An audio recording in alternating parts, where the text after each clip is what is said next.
As we run through the start list here, China 1 in lane 1, Australia in lane 2, Canada in lane 3, New Zealand in lane 4, USA 2 in lane 5, and USA 1 in lane 6.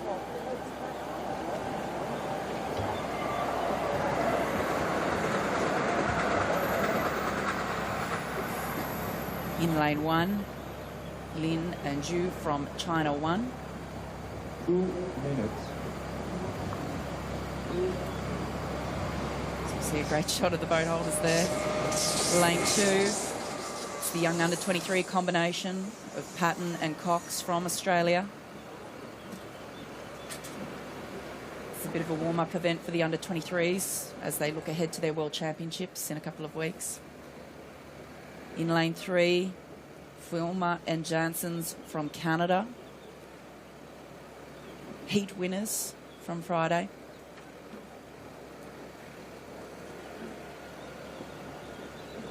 But the favourites here in lane 4, New Zealand, Prendergast and Gowler. Heat winners on Friday as well in the fastest time by about 4 seconds. World best time holders, 6:49.08.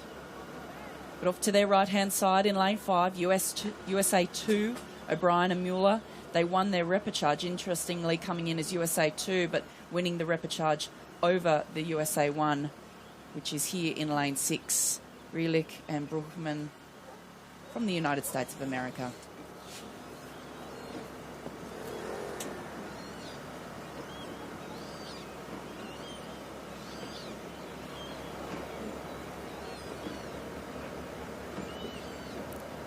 Martin, as we know, Prendergast and Gowler, overwhelming favourites in the women's pair. They've been so dominant for the last couple of years, even leading up to the Rio Olympics. Although they didn't race the pair at the Olympics, we saw some of that speed at the under-23s and in some of the big boats. Yeah, it was for me a real surprise that they weren't the Olympic pair in Rio, but that's as it was. Since then, they've never looked back. But finally, I think we've found pair to match them in the Canadian combination of Kaylee Filmer and Hilary Janssens, and I'm really excited about this race, Sarah. We're underway there in the first race of today's final here at the Rowing World Cup in Lucerne as we ride there with the Kiwis on screen. I just wonder what their coach Gary Hay has said about racing the Canadians, because the Canadians came over to the first World Cup stop. They beat the Spanish there. Fantastic performance. I thought they were very dominant. And I think for the first time, the Kiwis will know that they've got a pair to match them in Filmer and Janssen. So I don't know what Gary Hay will have said. I don't know if the Kiwis are going to change their race strategy. When they won in Linz, Austria 3 weeks ago, they led through the 500. That was against the Italians, but this is against sterner opposition. Great showing from Lin Jiyi and Zhu Ri over there on the far side, Sarah. Yeah, we see the Canadians here on screen, sitting up at about 38 strokes a minute. Saw them out paddling. They have such a distinctive style in the way that they row. But they're just so incredibly efficient. We can see them sitting there with the Americans off to their left-hand side.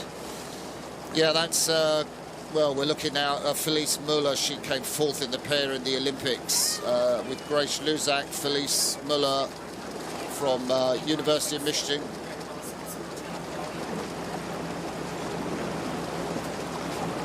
Okay, so the Kiwis look to be the fastest moving boat. You can see the graphics on there, just switching between them and the Canadians. What a great race. So as you look at that picture, you've got USA 1. They're just slightly back, Rielich and Brugman. O'Brien and Muller, USA 2. But about a length behind this combination. We haven't quite looked to the left. There you see, head-to-head with the two Canadians, Sarah. Filmer and Janssens absolutely up there. And a great performance from the Chinese, Lin Jiyi and Zhu Ri over there in lane 1, just out of shot at the moment. You can see them there. The Chinese in third place, just going there with USA 2, O'Brien and Muller. Yeah, we've seen a huge resurgence with Chinese rowing in recent years. Huge investment, a number of coaches, international coaches heading over there. And of course, Sir Steve Redgrave driving that program now as their high performance director. So it is great to see the Chinese crews featuring very strongly here at the Rowing World Cup. But as you say, these Canadians taking it stroke for stroke to the Kiwis. Yeah, well, she's not going to be bothered, Kerry Gowler, because she never looks out the boat. So I guess the Canadians might be in a peripheral vision. She's got a great view of the two USA crews to her left as she looks back. We can see the USA one, Molly Brugman, on the left of your picture in the stroke seats from Dayton, Ohio, University of Notre Dame. But just eking out a little bit before the 1,000 metres. That's a 2-metre lead over the Canadians. And Sarah, you can see the pace of these two pairs, just taking them away from the rest of the field. The tall figure of Hilary Ansons, the 23-year-old spare in the Rio Olympics. Kaylee Filmer stroked the Canadian 8 in that Olympics that finished in 5th place. But since they came together, they have been an explosive combination. Coached by the Kiwi Dave Thompson, Sarah. Yeah, that's right, and that's been really interesting to watch the effect that he's had there. We'll see the Canadian Women's 8 a bit later on, and they're certainly one of the favourite crews. Could even look something like this. We know that the Kiwi Women's 8 and the Canadian Women's 8 are two to be watching. So the women's sweep programs in the USA, Canada and New Zealand particularly very strong at the moment. There's the blades of the Kiwis. When these pairs raced at Belgrade and Linz, they haven't competed against each other yet. Both of them had a very even split for their third quarter. We know that Gowler and Prendergast are strong in that part of the race, but so are Filmer and Janssens. And I just wonder, do you think it helps for the Canadians they've got a Kiwi coach, Dave Thompson, who knows these Kiwi women, Sarah? Yeah, look, I mean, having that insight is really, really interesting. I mean, to go obviously completely away from rowing, you talk to Anna Mears and Vicky Pendleton, and when Anna's coach in cycling went across and worked with Vicky, the difference that made. And so, of course, when a coach who's worked closely with athletes or with a program goes to another program, it's not long before you start seeing some similarities start to appear. And I mean, look at this. It's been locked like this all the way. The Kiwis have inched out to just half a boat length lead, but it really looks to me like the Canadians are on the move. But don't forget the Americans here. You always know that the Americans have something to do in the last 500. Felice Muller, the 28-year-old, in the stroke seat. Christine O'Brien, they're going to be racing in the women's 8 later in the day, but the contest is all about... I'm so excited about this because it's like Murray and Bond, the great Kiwi pair, when they were racing the British head-to-head. You've got two fantastic combinations.